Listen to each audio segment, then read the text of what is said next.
예수님께서 제자들과 함께 유월절 만찬 자리에 앉았었죠. 그리고 그 가운데 너희 중에 하나가 나를 팔리라, 예수님께서 굉장히 충격적인 말씀을 하셨습니다. 제자들은 누가 예수님을 팔까 따지다가 그들이 가지고 있던 그 논쟁이 우리 가운데 누가 크냐, 이런 논쟁까지 번졌습니다. 어떻게 보면 예수님의 마음이 굉장히 씁쓸하셨을 거예요. 지금 십자가를 눈앞에 두고 이 성만찬을 나누었던 자리 아닙니까?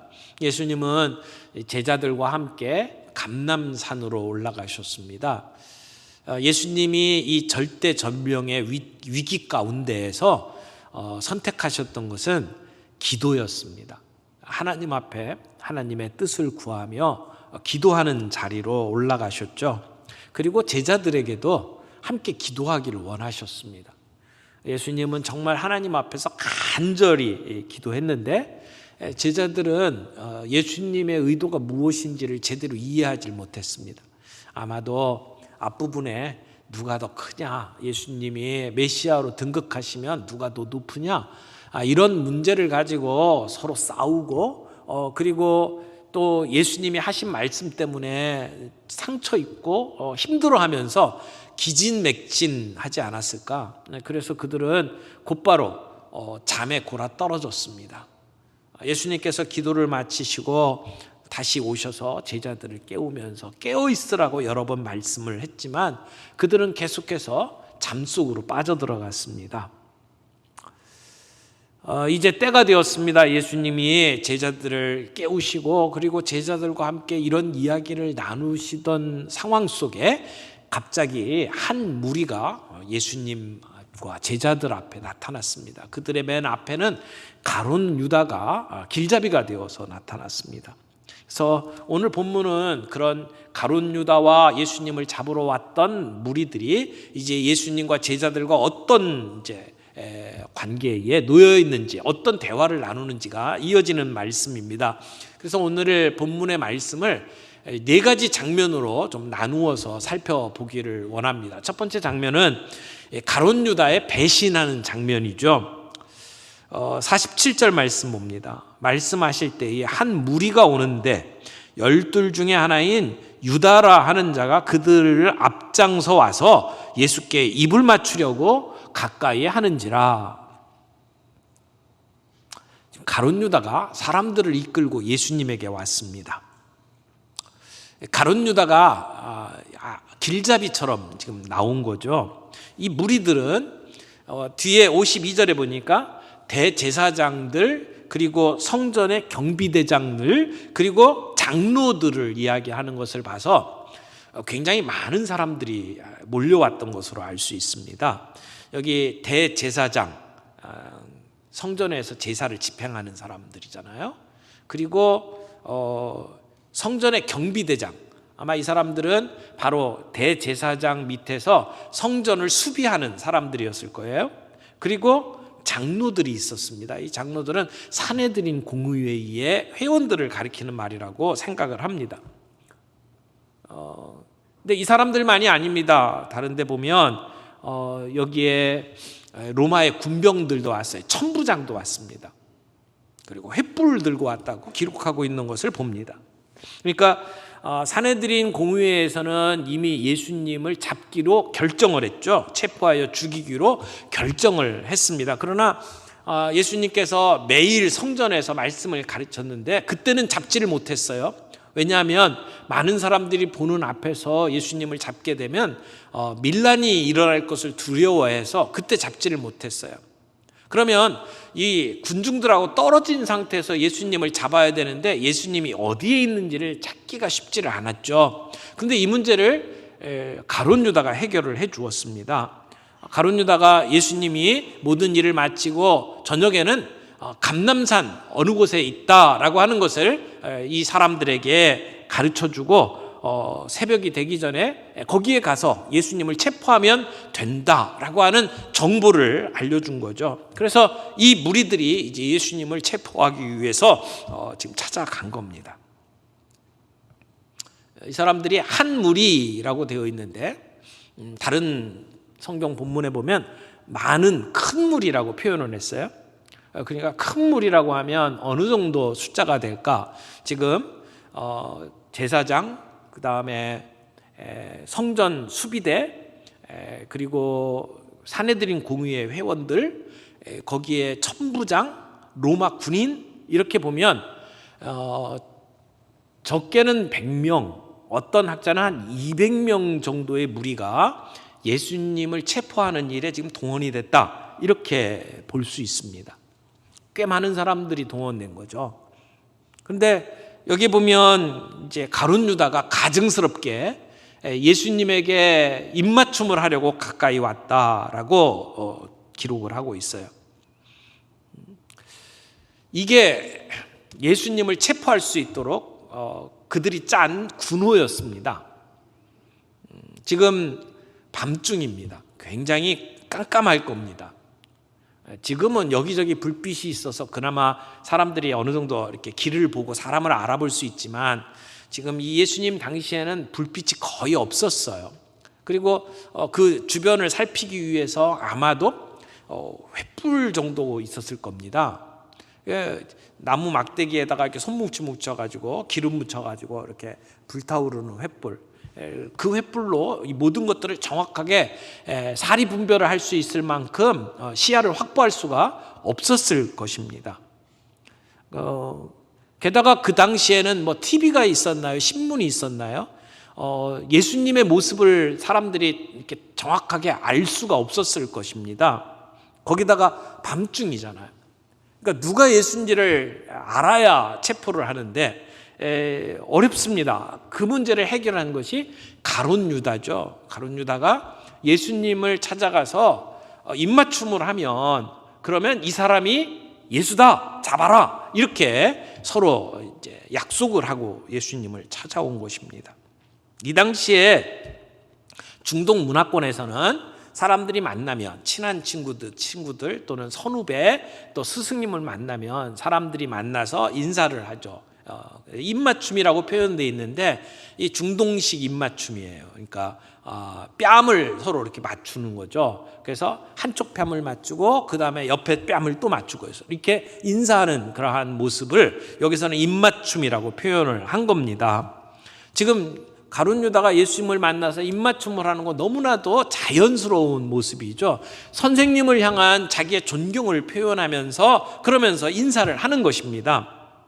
그런데 가룟 유다는 그런 인사를 지금 예수님을 체포하도록 만드는 군호로 사용을 하고 있는 겁니다. 이 유다의 입맞춤은 순수한 입맞춤이 아니에요. 배신의 입맞춤이었습니다. 왜 가룟 유다는 예수님 앞에 와서 손가락으로 가리키면서 이 사람이 예수다, 잡아라, 이렇게 말을 하지 않았을까요? 가장 편한 방법이었을 텐데 입맞춤을 하면서 이 사람이 예수인 것을 그 뒤따라온 무리들에게 지적을 한 겁니다. 이것은 그가 어떤 짓을 하고 있는지를 사람들에게 보여주지 않기 위해서죠. 어떤 면에서는 이런 정말 치사한 일을 하고 배신하는 행위를 하면서도 주변에 있는 사람들에게는 그가 뭘 했는지를 모르도록 만드는 그러한 속임수라고도 볼 수 있습니다. 그래서 군인들이 어두움에 숨어 있는 동안 예수가 누구인지를 밝혀주지만 그 옆에 있는 사람들은 어떤 일이 벌어지는지를 모르기 때문에 그가 은 30에 예수님을 팔아먹고도 제자들하고는 아무렇지도 않은 것처럼 만날 수 있는 그러한 속임수를 쓴 것이죠. 이렇게 유다의 배신, 이것은 바로 이 땅을 살아가는 우리들에게 우리가 살아가는 세상의 현실을 보여주는 것이라고 생각을 합니다. 이 세상은 예수님에 대해서, 예수 믿는 신앙인에 대해서 그렇게 호의적이지 않습니다. 이번에 코로나 상황을 우리가 겪어가면서 교회 다닌다는 이유 때문에 회사에서 손가락질 당해야 했고, 그리고 주일 예배에 출석하게 되면 여러 가지로 불이익을 당하는 그러한 모습들을 보았습니다. 이게 우리의 현실입니다. 예수 믿는다고 박수 쳐주고 존경해주고 이런 시대가 아니라는 것이죠. 그런 세상 속에 오늘 우리는 살아갑니다. 우리가 세상에 몸담고 살아가지만 우리는 세상과 구별된 삶을 살아가야 합니다. 세상을 등지고 그리고 세상을 거부하면서 살아가는 삶이 아니라 우리는 세상 속에서 세상과 더불어 살아가야 합니다. 그러나 세상은 우리에게 그렇게 호의적이지 않다라고 하는 것을 우리는 기억을 할 필요가 있습니다. 가룟 유다가 예수님에게 입맞추려 할 때 예수님께서 뭐라고 말씀하셨어요? 유다야, 내가 입맞춤으로 인자를 파느냐? 인자라고 하는 표현을 써요. 사람 인자, 아들 자자, 인자. 그러니까 그 사람의 아들 이렇게 표현하는 거예요. 근데 예수님은 사실 하나님의 아들이잖아요.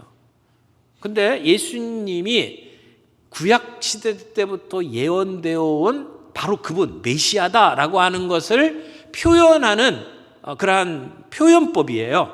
그래서 인자 그러면 우리는 예수님 메시아라고 하는 것을 알 수가 있습니다. 예수님께서 자기 자신이 그 메시아라고 하는 것을 지금 드러내 보이는 거죠. 유다야, 내가 입맞춤으로 인자를 파느냐 나를 파느냐라고 말씀을 합니다. 무슨 얘기예요? 예수님은 가룟 유다의 속임수를 이미 다 알고 있었다는 겁니다. 가룟 유다가 와서 입맞추는 이유가 자기를 팔아넘기는 것인 것을 예수님은 알고 있었습니다. 예수님을 체포하기 위해서 무리들이 오고 있는 것 예수님이 이미 알고 있었다는 이야기죠. 그러나 예수님은 피하지 않았어요. 그들을 적극적으로 맞이했습니다. 왜? 하나님의 뜻을 이루기 위해서. 오늘 이 밤에 예수님이 체포되는 것은 하나님의 뜻을 이루기 위한 것이었습니다. 우리를 구원하기 위해서 십자가에 못 박혀 죽으실 예수님이 그 하나님의 뜻을 이루기 위해서 반항하지 아니하고 그들에게 체포당하시는 그러한 모습들을 오늘 우리는 보는 겁니다. 자, 두 번째 장면으로 넘어가죠. 칼로 대항하는 베드로와 제자의 모습을 보게 됩니다. 예수님 주위에 있던 사람들이 그 일어나는 일들을 보면서 예수님께 이렇게 물어봤어요. 주여, 우리가 칼로 치리이까? 지금 제자들은 어떤 상황일까요? 잠에 취해 있다가 이제 갓 일어난 상황입니다. 아마 어리둥절을 했을 거예요. 자다가 일어난 제자들이 지금 심상치 않은 사태가 일어나는 것을 보면서 예수님께 우리가 칼로 치리까? 라고 물어보고 대답도 듣기 전에 칼을 휘두르기 시작을 했습니다. 이 이야기 바로 전에 예수님께서 너희의 옷을 팔아서 칼을 사라 라고 말씀을 했잖아요. 그랬더니 제자들이 뭐라고 그랬어요? 우리에게 칼 2자루가 있습니다. 그러니까 예수님께서 그걸로 가다 라고 말씀을 했거든요. 그러니까 제자들에게는 지금 칼 2자루가 있었고 그 2자루 중에 하나는 베드로가 가지고 있었던 것으로 보입니다. 50절에 보니까 그 중에 한 사람이 대제사장의 종을 쳐 그 오른쪽 귀를 떨어뜨린지라. 여기서 그 중에 한 사람은 누구예요? 베드로고요. 그리고 대제사장의 종은 요한복음에 보면 말고라고 하는 이름을 가지고 있는 것을 볼 수가 있습니다. 예수님을 체포하기 위해서 지금 횃불을 들고 그리고 대제사장 그리고 성전 수비대 그리고 로마 군병들이 지금 예수님을 잡기 위해서 왔단 말이에요. 이 상황 속에서 베드로는 그 마음속에 가지고 있는 자기 예수님의 사랑, 그 예수님에 대한 충성심을 드러내 보일 가장 절호의 시기다라고 생각을 했을 겁니다. 그래서 자기가 가지고 있었던 칼을 꺼내서 휘둘렀습니다. 근데 그 칼에 말고의 귀가 잘렸어요. 베드로가 말고의 귀를 자르려고 생각을 했을까요? 제가 보기에는 귀를 자르려고 한 게 아니라 그가 다가오지 못하도록 막고 그를 치기 위해서 아마 목을 노리지 않았을까 싶은데요. 근데 실력이 없어서 내려쳤는데 귀를 자른 게 아닐까 그런 생각이 듭니다. 어쨌든 그가 정말 예수님을 향한 자기의 충성을 보이겠다고 칼을 휘둘렀지만 그러나 사실은 이건 예수님에게 아무런 도움이 되지를 않았습니다. 이 베드로가 이 상황 속에서 무엇을 어떻게 해야 될지를 제대로 알고 있지 못했어요. 그가 싸워야 될 대상이 무엇인지를 베드로는 몰랐습니다. 자, 이 상황이 됐을 때 예수님의 반응을 좀 보세요. 이 51절 예수님께서 일러 이르시되 뭐라고요? 이것까지 참으라.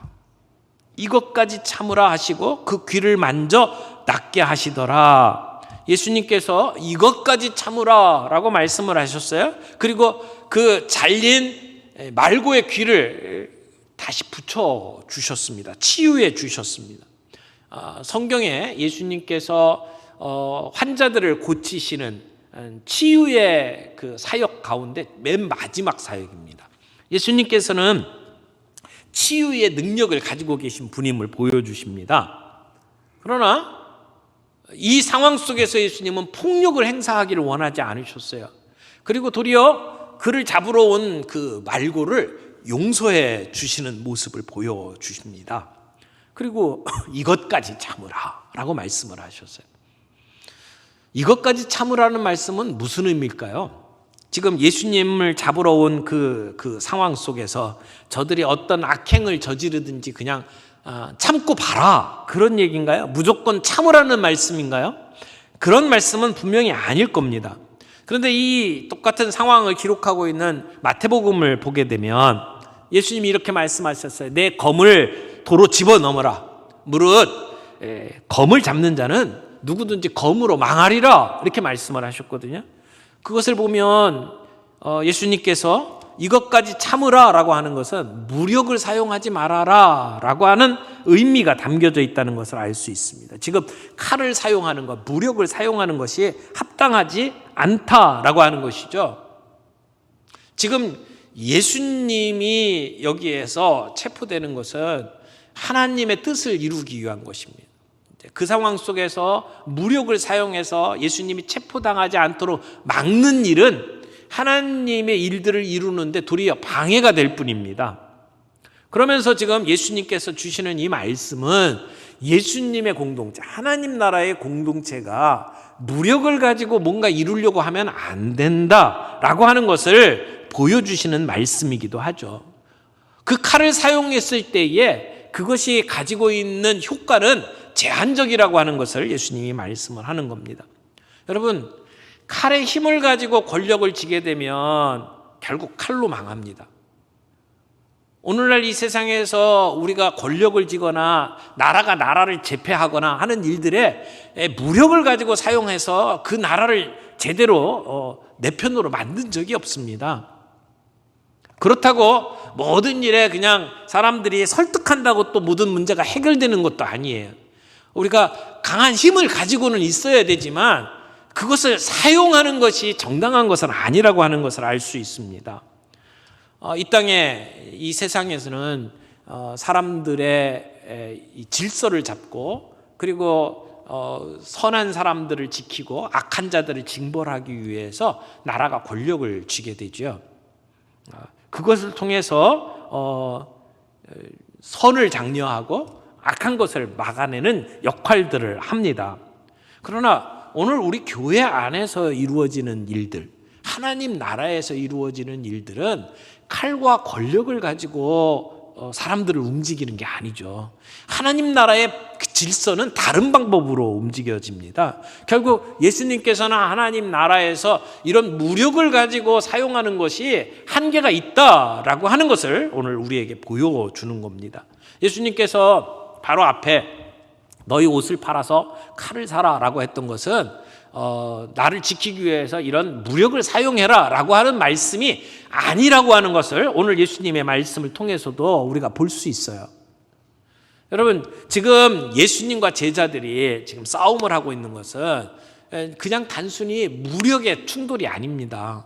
사실은 예수님을 하나님의 뜻에서 멀어지게 만드는, 하나님의 구원 계획을 이루지 못하도록 막아서는 사탄과의 싸움입니다.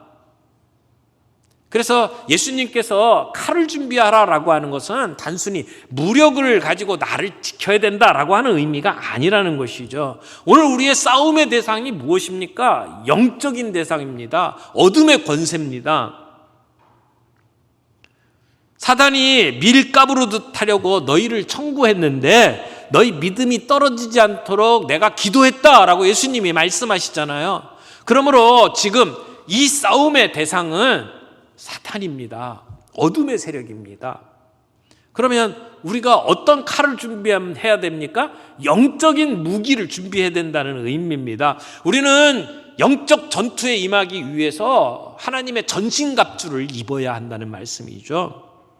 오늘 우리의 전쟁은 혈과 육의 싸움이 아니라는 것입니다. 정세와 권세와 어둠의 세력들, 하늘의 악한 영들과의 싸움이다. 그래서 너희는 무장해야 된다. 어떻게 무장합니까? 진리, 의, 평안의 복음, 성령의 검, 하나님의 말씀으로 우리는 무장해야 된다. 주님이 우리에게 가르쳐 주시는 말씀입니다. 그러므로 시험에 들지 않도록 깨어서 기도하라 라고 말씀하신 것은 우리에게 이런 영적 무장을 갖추도록 말씀하시는 것이죠. 그런데 제자들은 예수님의 그 심오한 뜻을 이해하지 못했어요. 깨닫지 못했습니다.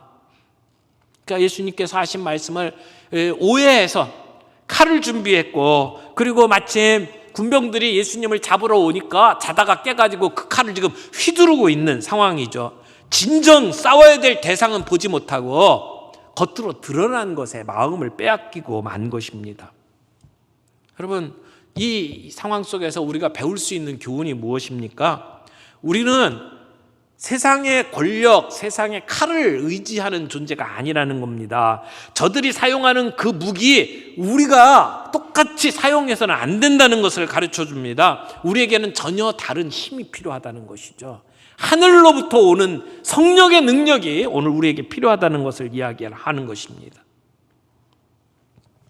오늘 이것까지 참으라라고 하는 말씀은 폭력으로 이 문제를 해결해서는 안 된다. 우리는 칼의 힘으로 싸우는 존재가 아니다. 동시에 하나님의 뜻을 이루기 위해서는 우리가 여기에 순종해야 된다라고 하는 것을 예수님께서 말씀하시는 겁니다. 예수님은 이 상황을 얼마든지 벗어날 수 있는 능력을 가지고 계신 분입니다. 마태복음 26장에 보면 예수님께서 이런 말씀을 했어요. 내 검을 도로 집에 꽂으라. 검을 가지는 자는 검으로 망하느니라. 너는 내가 아버지께 구하여 지금 12영 더 되는 천사를 보내시게 할 수 없는 줄 아느냐? 내가 만일 그렇게 하면 이런 일이 있으라 한 성경이 어떻게 이루어지리요? 예수님이 하시는 말씀이 뭐예요? 칼을 도로 칼집에 꽂아라. 내가 하나님께 구하면 12영이 되는 그보다 더 많은 천사들을 보내서 이 잡으러 온 자들에게 싹쓸이 할 수 있는 거 모르느냐? 그러나 만약 그렇게 한다면, 그러면 이런 일이 있으리라 한 성경의 예언이 어떻게 이루어지겠느냐? 우리를 구원하기 위해서 예수님께서 하셔야 할 일들이 어떻게 성취되겠느냐라고 하는 이야기예요. 여기 12영이라고 하는 것은, 영은 군단을 이야기하거든요. 로마의 일개 군단은 보병이 한 6천 명 정도 돼요. 한 군단이. 그러면 12영이면 6천 곱하기 12가 되는 거예요. 엄청난 거죠. 그냥 단순히 보병만 있는 게 아니에요. 말이 한 700필 정도가 돼요. 한 군단에. 그러면 엄청난 부대입니다. 그게 12영이 되는 천사들을 보내서 이 문제를 해결할 수 없겠느냐? 지금 100명, 200명 되는 거 지금 12영이 오면 어떻게 되겠어요? 이게 게임이 안 되는 거잖아요. 예수님은 그럴 수 있는 능력이 있는 분이에요. 그런데 예수님 뭐라고 말씀하셔요? 아버지께서 주시는 잔을 내가 마시지 않겠느냐? 여기서 잔이 뭐예요? 십자가의 고난, 십자가의 죽음입니다. 예수님은 하나님의 뜻을 이루기 위해서, 우리를 구원하시는 그 역사를 이루기 위해서 십자가의 고난과 죽음을 당해야만 합니다. 그 길을 피하지 아니하고 그 길을 스스로 자발적으로 예수님은 가고 있습니다. 그러니까 예수님은 이것까지 참으라 라고 말씀을 하는 것이죠. 만약 여기서 칼을 휘두르고 예수님을 막아선다, 그것은 예언을 이루지 못하도록 만드는 행동이 되는 것이죠. 예수님이 하나님의 뜻에 순종하려고 하는 길을 막아서는 행동이 된다는 겁니다. 뿐만 아니라 예수님께서는 말고의 귀를 고쳐주셨어요. 이것은 예수님을 잡으러 온 그 말고의 행동을 예수님 용서해 주신다는 얘기잖아요. 예수님이 지금 체포되는 것은 자기가 힘이 없어서 어쩔 수 없어서 잡혀가는 게 아니라고 하는 것을 보여주시는 겁니다. 하나님의 뜻을 이루기 위해서 예수님은 자의로 스스로 지금 체포되는 것이죠. 여러분, 오늘 우리의 삶 속에 우리가 십자가의 길을 가지 아니하고 칼의 길을 가는 경우들이 종종 있잖아요. 검을 쓰는 자는 검으로 망한다. 이것은 역사가 증거하는 사실입니다. 예수님도 얼마든지 검을 쓸 수 있었고 하늘의 12형 되는 천사들을 동원할 수 있는 능력도 있었습니다만 예수님은 그 뜻을 이루어 가기 위해서 가룟 유다의 배신도 참으시고 스스로 체포당하십니다. 그러나 우리는 이 땅에서의 우리의 삶 속에 우리의 감정을 추스리지 못하고 하나님의 뜻을 거스리는 경우가 얼마나 많이 있습니까? 우리가 이것저것 따져서 논리적으로 이긴다고 해서 이기는 게 아니고 우리가 감정을 폭발시켜서 사람들을 제압한다고 해서 이기는 게 아니라고 하는 겁니다. 우리가 싸워야 될 싸움의 무기는 성령의 검입니다. 말씀의 검입니다. 예수님이 체포당하는 장면에서 예수님이 싸우는 방법 그리고 베드로의 싸움의 방법이 달랐어요.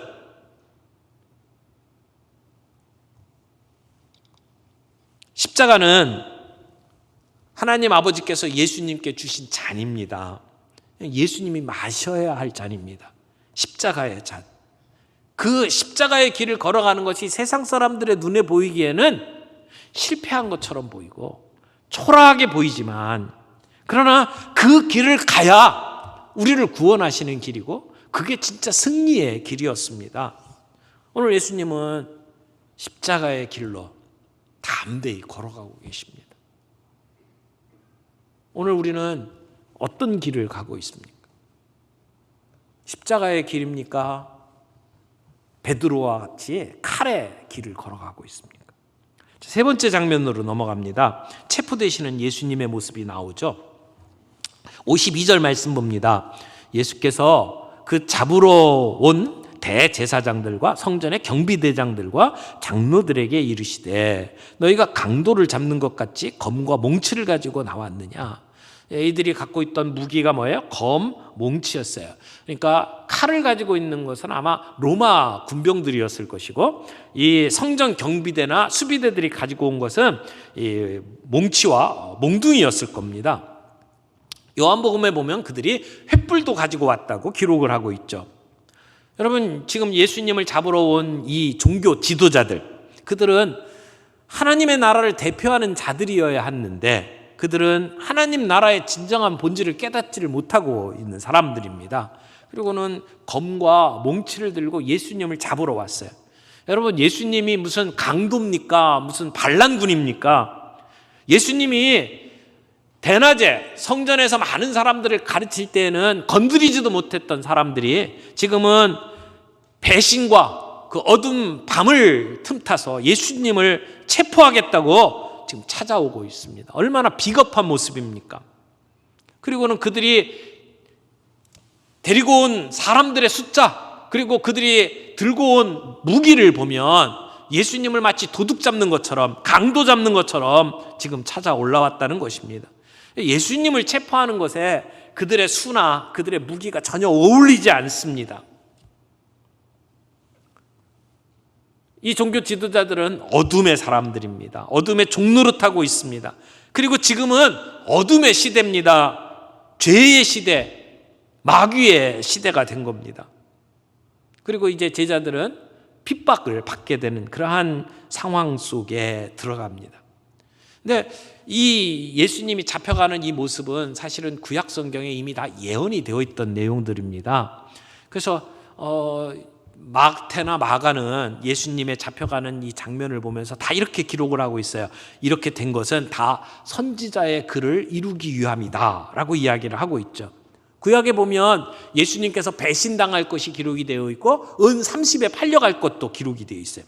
예수님께서 스스로 체포당하시는 것도 기록되어 있고 이것이 6월절 절기에 이루어질 것도 예언이 되어 있습니다. 예수님이 십자가에 못 박혀 돌아가실 때에 옆에 다른 죄수들이 함께 죽게 될 것까지 예언이 되어 있었죠.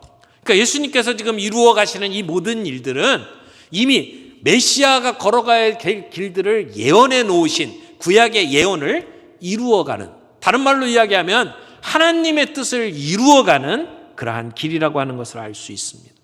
오늘 이 땅에서 우리가 살아가는 것이 하나님의 뜻이 무엇인지를 알고 그 뜻을 이루어가는 우리의 삶이 되기를 바랍니다.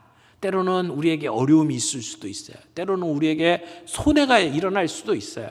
그러나 그런 일들이 일어날 때에 하나님이 원하시는 것이 무엇인지를 바라보며 예수님의 정신을 가지고 살아가는 것이 필요하죠. 때로는 기꺼이 손해보고, 때로는 기꺼이 양보하고 그 십자가의 길을 걸어가는 것이 오늘 우리에게 주어진 길이다라고 하는 것을 기억할 필요가 있다고 생각을 합니다. 우리 마지막 장면으로 넘어갑니다.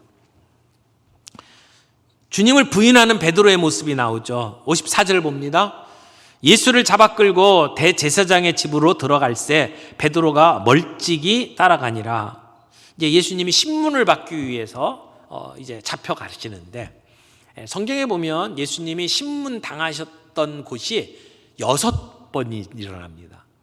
근데 앞에 2번은 대제사장에게 신문을 받습니다. 대제사장이 그 당시에 현직 대제사장은 가야바고요.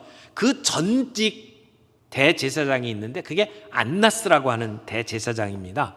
그래서 먼저 안나스에게 가서 그 취조를 받고, 그리고 난 다음에 2번째로 이 가야바에게 가서 2번째 취조를 당해요. 근데 누가복음에서는 어떤 대제사장의 집에 갔는지를 설명을 하지 않고 그냥 대제사장의 관저에 끌려갔다라고 기록을 하고 있습니다. 예수님께서 체포당하실 때 예수님과 함께 있었던 모든 제자들이 다 도망갔어요. 모두 다 도망갔어요.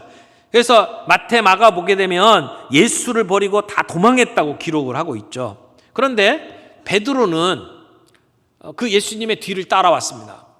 멀찍이 따라왔다고 이야기를 하죠. 멀찍이. 모든 제자들이 다 도망간 상황에서 예수님은 베드로는 지금 멀찍이 예수님을 따라왔어요. 어떻게 보면 이건 욕할 문제가 아니고 그래도 제자들 중에 그나마 제일 낫다, 이런 칭찬을 받아야 될 일이라고 생각을 합니다. 그런데 오늘 누가가 기록하고 있는 이 본문을 가만히 살펴보면 멀찍이 따라가니라 라고 하는 말이 그냥 단순히 거리상 멀찌감치 따라갔다라는 의미로만 느껴지지 않습니다. 어떻게 보면 예수님과 베드로 사이에 영적으로, 인간적으로 거리감이 생겼다라고 하는 것을 느끼게 만드는 표현입니다. 예수님은 감람산에서 기도하면서 제자들에게 기도하라 그랬는데 베드로는 골아 떨어졌습니다. 기도하지 못했습니다. 예수님이 체포당하니까 제자들이 다 도망갔습니다. 베드로도 그땐 도망갔습니다. 이미 그 상황 속에서 예수님과 베드로 사이에 이런 간격이 생겼다는 것을 알 수 있죠. 그런 마음의 거리감이 이제 대제사장 관저에 들어갔을 때 나 예수 모른다라고 부인하도록 만드는 원인이 되지 않았을까, 이렇게 생각을 합니다. 베드로는 6월절 만찬석상에서 예수님께 뭐라고 얘기했습니까? 내가 주님과 함께 옥에도 가고 죽는데도 가기를 각오했습니다. 그렇게 이야기하지 않았습니까? 마가에 의하면 내가 주님과 함께 죽을지언정 주님을 부인하지 않겠다고 예수님 앞에 호언장담하지 않았습니까? 그런데 몇 시간이 채 지나지 않아서 지금 예수님이 붙잡히니까 모두가 다 도망가 버린 겁니다. 베드로는 제자들 중에서도 그래도 우두머리 아닙니까? 수제자 아닙니까? 그리고 자기가 주님 옥에 갇히더라도 내가 같이 가겠습니다라고 그렇게 얘기하지 않았습니까? 그래서 예수님 잡혀가실 때 베드로는 아마 나 몰라라 할 수가 없었을 겁니다. 그러나 예수님 옆에 가까이 가면 그는 분명히 같이 잡혔을 거예요. 그러니까 두려웠습니다. 이렇게도 못하고 저렇게도 못하고 어떻게 보면 엉거주춤 멀찍이 예수님을 따라가는 그러한 연약한 모습을 보여주고 있는 것이죠. 여러분, 여러분과 예수님과의 거리는 어느 정도라고 생각을 하십니까? 지금 여러분은 예수님과 더불어 친밀하게 손붙잡고 동행하고 계십니까? 아니면 멀찍이 따라가고 있지는 않습니까? 지금 여러분은 어떤 상황에서 예수님을 따르고 있습니까? 베드로는 신분 맞는 자리까지 이제 들어갑니다. 이 대제사장의 관저로 들어가게 되죠. 그래서 불을 쬐고 있습니다. 아마 마음도 힘들고 몸도 힘들었을 거예요. 추웠을 겁니다. 그래서 벌벌 떨고 있던 베드로가 불 옆으로 갑니다. 근데 불 옆에서 함께 불을 쬐던 한 여종이 베드로를 알아봤습니다. 그리고는 이렇게 얘기합니다. 이 사람도 그와 함께 있었느니라 라고 이야기하죠. 그랬더니 베드로가 화들짝 놀라가지고 이 여자여 내가 저를 알지 못하노라. 근데 조금 있다가 그 옆에 있던 사람이 또 얘기를 합니다. 너도 그 당이라 예수 제자다 라고 얘기를 하니까 이 사람아 나는 아니로다 라고 얘기를 하죠. 그리고 한 1시간쯤 지났는데 또 이야기를 합니다. 가만히 보니까 베드로가 갈릴리 사투리를 쓰거든요. 그러니까 너 갈릴리 사람이지? 그러면서 너도 예수와 함께 있었구나 라고 이야기를 하니까 베드로가 이 사람아 나는 내가 하는 말을 알지를 못하노라. 자, 베드로가 지금 무슨 얘기를 하는 겁니까? 난 내가 하는 일을 모르겠다. 또 하나 나는 예수라고 하는 사람 모른다. 나는 예수와 함께 있지도 않았다. 나는 예수의 당이 아니다. 제자가 아니다. 이렇게 이야기를 하는 거예요. 그때 닭이 울었습니다.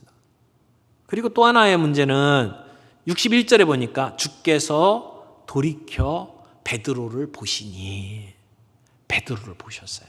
눈과 눈이 마주친 거예요.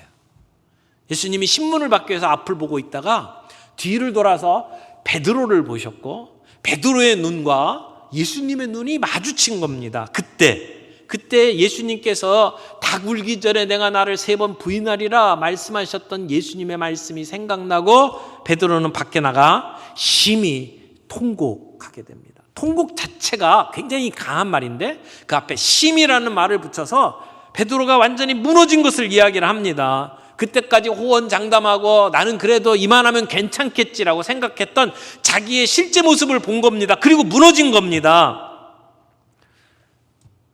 베드로는 한 계집종의 질문 앞에서 나도 모르게 거짓말을 하는 모습을 보면서 자기 자신이 스스로 깜짝 놀랐을 것입니다. 내가 얼마나 연약한지, 내가 얼마나 기회주의자인지, 내가 얼마나 작은 위협과 이익 앞에서 무너지는 존재인지를 베드로는 이제 본 겁니다. 그러나 예수님은 이 모든 걸 알고 계셨고 그리고 베드로가 그 상황에서도 무너지지 않도록 기도해 주셨습니다. 그 예수님의 기도로 베드로는 다시 일어설 수 있었습니다. 진실한 회개가 있었고 그리고 돌이켜 다른 사람들을 세워가는 일들을 할 수가 있었죠. 사랑하는 성도 여러분, 베드로의 이 여정은 우리에게 겸손을 가르쳐 줍니다. 베드로는 그 이후에 자기를 따르는 성도들에게 겸손으로 허리를 동이라 라고 말씀을 했죠. 베드로는 자기의 모습을 너무나도 적나라하게 받고 그 경험을 한 뒤로 그는 겸손한 사람으로 살아왔습니다. 오늘 우리의 삶 속에서도 우리는 베드로와 똑같은 일들을 저지를 수 있습니다. 베드로처럼 생명이 위협받는 때가 되어서 예수님을 모른다고 하는 것이 아니라 지금 우리의 삶 속에 평온하고 우리가 정말 신앙생활하는데 아무런 불편함이 없는 이런 환경 속에서도 우리는 예수님 모른다고 부인할 수 있다라고 하는 것이죠. 사랑하는 성도 여러분, 오늘 이 모든 사건의 내용들을 보면서 우리가 다시 한번 살펴볼 수 있기를 바랍니다. 우리가 걸어가는 길이 십자가의 길입니까? 베드로가 휘둘렀던 칼의 길입니까? 오늘 우리의 가지고 있는 힘과 우리가 가지고 있는 그 어떤 그 칼을 가지고 사람들 앞에 나를 드러내면서 살아가는 삶입니까? 하나님의 뜻을 이루기 위해서 손해보고 용서하고 그런 삶을 살아가는 십자가의 길입니까? 승리의 길은 칼의 길이 아닙니다. 십자가의 길입니다. 여러분, 우리는 언제든지 무너질 수 있는 존재입니다. 베드로와 같이 사랑한다고 이야기하면서도 우리는 언제든지 무너질 수 있는 존재입니다 라고 하는 고백과 함께 겸손하게 주님 앞에 서는 것이 필요합니다. 우리가 얼마든지 넘어질 수 있고, 우리가 변덕 많고 기복 있고, 그래서 내게 주어지는 그 작은 이익 때문에 우리는 언제든지 넘어질 수 있고, 우리를 위협하는 그 위협 앞에 우리가 무릎 꿇을 수 있는 존재입니다 라고 하는 것, 우리가 기억하면서 겸손하게 주님 앞에 순종하며 살아가는 우리의 삶이 되어야 할 줄로 믿습니다. 오늘 말씀 앞에서 내 힘 갖고 살 수 없다는 것을 고백하고, 오직 주님의 은혜로만 살 수 있습니다, 그렇게 고백할 수 있는 저와 여러분들이 되기를 바랍니다.